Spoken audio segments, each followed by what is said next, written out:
राज्य जिल्हा परिषदा आणि 125 पंचायत समित्यांसाठी आज मतदान होते।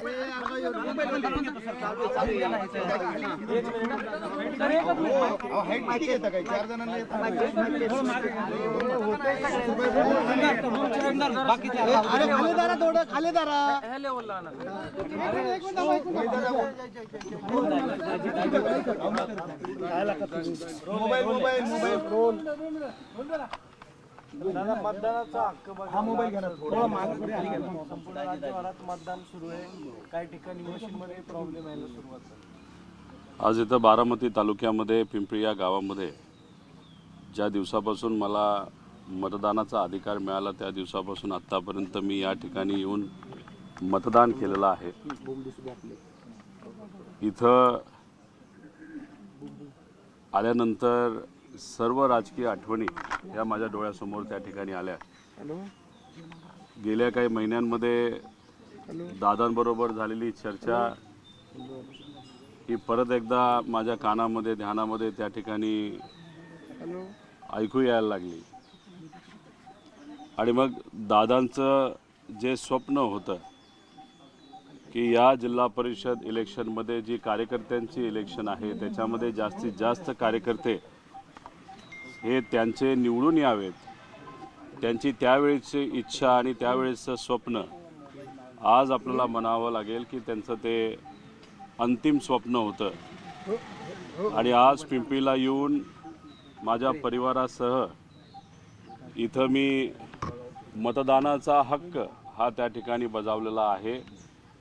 नक्कीच मला विश्वास आहे की दादांचं जे शेवटचं स्वप्न होतं की कार्यकर्ते मोठ्या प्रमाणात त्यांचे जिल्हा परिषदला निवडून येतील तसं ते स्वप्न लोक, मतदार आणि सर्व कार्यकर्ते मिळून ते पूर्ण करतील असा विश्वास त्या ठिकाणी आहे। दादा, आपण बघितलं की अजितदादांची दुर्दैवी घटना घडल्यानंतर संपूर्ण पवार कुटुंबीय एकत्र आल्याचं आपण पाहतोय आणि आज देखील मतदानाला येताना श्रीनिवास बापू असतील, शेरबेल वहिनी असतील, युगेंद्र दादा असतील किंवा पार्थदादा आणि सुनेत्रा वहिनी त्या ठिकाणी एकत्रच आले होते मतदानाकरिता। आपल्याला असंच म्हणावं लागेल की दादांची जी मनापासूनची इच्छा होती की परिवार म्हणून सगळेच एकत्रित आले पाहिजे आणि त्या पद्धतीने दादांकडनं सुद्धा प्रयत्न केला जात होता।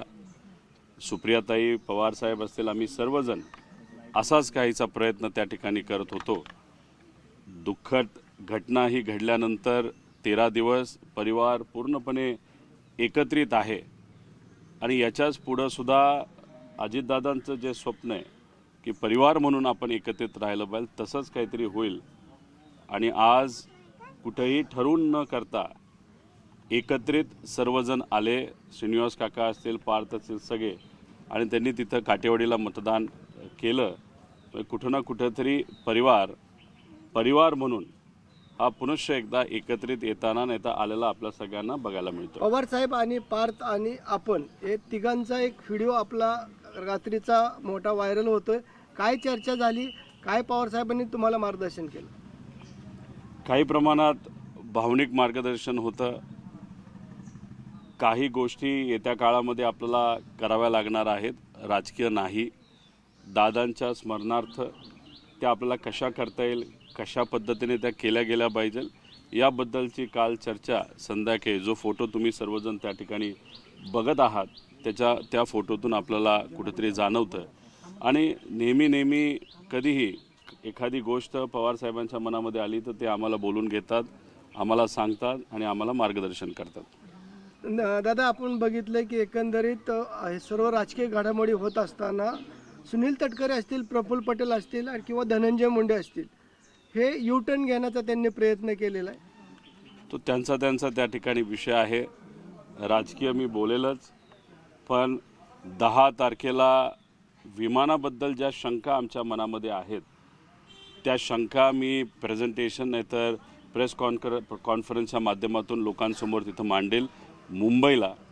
आणि 12 तारखेला विलिनीकरणाबद्दल काय घडलं, दादांची काय इच्छा होती हे मी 12 तारखेला मुंबईला प्रेस कॉन्फरन्सच्या माध्यमातून लोकांसमोर आणेल। आणि 12 तारीख का तर त्या दिवशी दादांची एक इच्छा होती, ती काय होती, कशी होती याबद्दल मी 12 तारखेला प्रेस कॉन्फरन्सच्या माध्यमातून विलिनीकरणाबद्दल मुंबईत नक्कीच सांगेल. सुनील तटकरे रायगडमध्ये प्रचार सुरू असताना सुनील तटकरेंकडून दादांचा फोटो फक्त वापरला गेला आहे. सुनेत्रा पवार किंवा इतर कुणाचाही फोटो त्या बॅनरवरती पाहायला मिळत नाही. त्याच्यावरून सध्या जोरदार टीका सुरू झाली आहे. आता राजकीय मी इथं बोलणार नाही. विषय त्यांचा पक्षाचा आहे.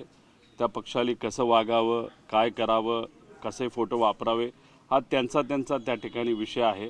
त्यामुळे ते तसं का करतात, चुकून राहिलं काय राहिलं हा विषय त्यांनाच माहिती आहे. राष्ट्रीय अध्यक्षासंदर्भात विलीनीकरणाबद्दल 12 तारखेला तुम्ही बोलाल की नक्की काय घडलं होतं याबद्दल तुम्ही 12 तारखेला प्रेस कॉन्फरन्स घेऊन बोलाल.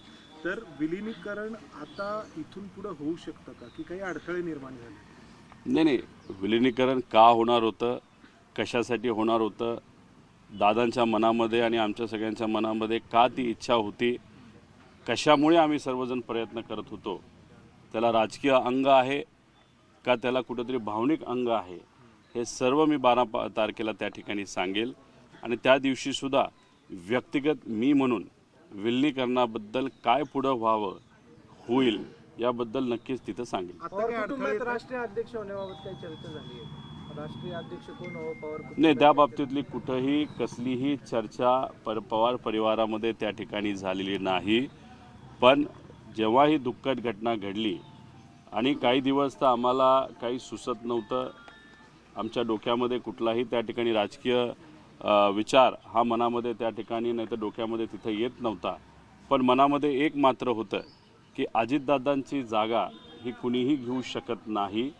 पण सुनेत्रा काकींकडे बघत असताना त्या परिवाराचा एक भाग म्हणून सुनेत्रा काकींमध्ये मी अजित काकांना त्या ठिकाणी बघतो.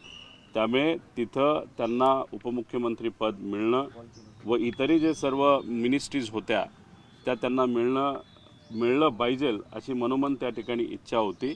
आणि दादांची जी पोझिशन त्या पार्टीमध्ये होती ते म्हणजे राष्ट्रीय अध्यक्ष दादा होते, ती सुद्धा पोझिशन ही कुठेतरी सुनेत्रा काकींनाच मिळाली पाहिजे अशी सुद्धा इच्छा त्या ठिकाणी माझ्या मनामध्ये आहे. राज्यसभेची वहिनींची जागा रिक्त झालेली आहे. कुठल्या जागेचं नाव त्या ठिकाणी येते, पारदादा की जयदादा? नाही, आता हे बघा, ह्याच्याबद्दल न कुठं चर्चा झाली. तसं बघितलं तर तो त्यांच्या पक्षाचा तो विषय आहे. त्यामुळे त्याच्याबद्दल मी इथं बोलणं आणि आज बोलणं हे उचित ठरणार नाही. रोहितदादा म्हणजे पार्थदादा असतील किंवा सुनेत्रा वहिनी असतील यांच्यासोबत विलिनीकरणासंदर्भात काय आपण माहिती त्यांना दिली का किंवा त्यांनी काय माहिती घेतली का? कारण इतक्या सगळ्या गोष्टी घडल्या होत्या, पुढे गेल्या होत्या आणि तुमच्यामध्ये बैठका झाल्या होत्या, 12 तारखेला काही गोष्टी करायचं ठरलं होतं.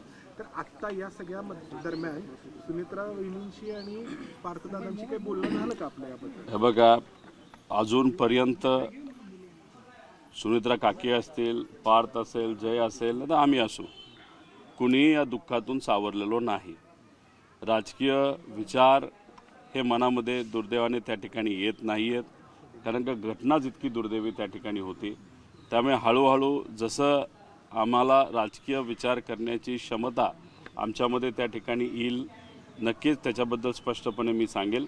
पण आत्तापर्यंत दोन्ही परिवारामध्ये नाही तर पवार परिवार एकत्र म्हणून कुठेही राजकीय चर्चा तिथं झालेली नाही. 9 तारखेनंतर त्या बाबतीतली कुठेतरी सुरुवात होईल असं वाटतं. दादा, तुम्ही म्हटलं की तुम्ही त्या अपघाताबद्दलचं काही प्रेझेंटेशन देणार आहात, तुम्हाला शंका आहे या अपघाताबद्दल? एकदम डिटेलमध्ये 10 तारखेचं प्रेझेंटेशन असणार आहे. आजपर्यंत आपण जर बघितलं तर कुठल्याही व्यक्तीला विचारलं, तज्ज्ञाला विचारलं, नाहीतर ज्यांनी कधीतरी विमानाचं फ्लाईंग केलं असेल, नाहीतर फ्लाईंगबद्दल थोडीफार माहिती असेल, नाहीतर पत्रकारांशी बोललात, तर सगळ्यांच्या मनामध्ये शंका आहे. काय घडलं असावं, कसं घडलं असावं. आमच्या मनामध्ये काही प्रश्न आहेत. ते प्रश्न त्या दिवशी म्हणजे 10 तारखेला मी स्वतः त्या ठिकाणी मांडेल, ज्याला उत्तरं मिळाली पाहिजे अशी आमच्या सगळ्यांची इच्छा आहे. 2 तारखेला पवारसाहेबांची राज्यसभेची मुदत संपत आहे. 2 एप्रिलला पवारसाहेबांची राज्यसभेची मुदत संपत आहे. संजय राऊत म्हणाले की आमच्याकडे संख्याबळ आहे, पवारसाहेबांसारखा नेता पुन्हा दिल्लीत अनुभवण्याचा गरजेचा आहे. कसं बघताय? या 10 दिवसामध्ये आणि मला विश्वास आहे पुढच्या 2 दिवसामध्ये या परिवारामध्ये न पवारसाहेबांकडनं, न सुनेत्रा काकींकडनं, न आमच्याकडनं कुठलीही तिथं राजकीय चर्चा झालेली नाही. त्यामुळे खासदारकीच्या बाबतीत आणि खास करून पवारसाहेबांच्या खासदारकीच्या बाबतीत नाही तर सुनित्रा काकेंची जी खासदारकी होती ती कोणाला त्या ठिकाणी मिळेल याच्याबद्दल कुठलीही चर्चा तिथं आमच्या परिवारामध्ये झालेली नाही. अमोल मिटकरी म्हणतायत की जे एअरपोर्टमधले सीसीटीव्ही आहेत ते जारी करावं, तेही अजून काही मिळालेलं नाही, कशी काय मागणी आहे? हे मी 10 तारखेला सांगेल. पण अमोल मिटकरींच्या बाबतीत बोलायचं झालं तर अमोल मिटकरी आणि दादा तसे फार जवळचे होते, नाही तर अमोल मिटकरी फार जवळचा दादांचा कार्यकर्ता होता. त्यांचे जे काही प्रेस कॉन्फरन्सेस मी बघितलेले आहेत, त्यांचे जे काही व्हिडिओ बघितलेले आहेत, काही गोष्टी ते योग्य पद्धतीने त्या ठिकाणी मांडत आहेत. पण काही विषयाच्या बाबतीत ते फार जास्त भावनिक आहेत. आणि आज परिस्थिती अशी आहे की भावनेच्या भरामध्ये बऱ्याच लोकांना बरेच प्रश्न त्या ठिकाणी पडलेले आहेत. 10 तारखेला मी तर भावनिक आहेच, पण मी जेव्हा प्रेझेंटेशन त्या ठिकाणी करेल तेव्हा CCTV पासून बऱ्याच गोष्टी त्या ठिकाणी वर मी भाष्य करेल आणि हे आपल्या सगळ्यांना त्या ठिकाणी कळेल. सीसीटीव्ही मागितलं या संदर्भातलं 10 तारखेला सांगतो या ना सगळे. देखो आज महाराष्ट्र में 12 जिला में जिला परिषद का इलेक्शन होने वाला है. आज उसका मतदान का दिन है.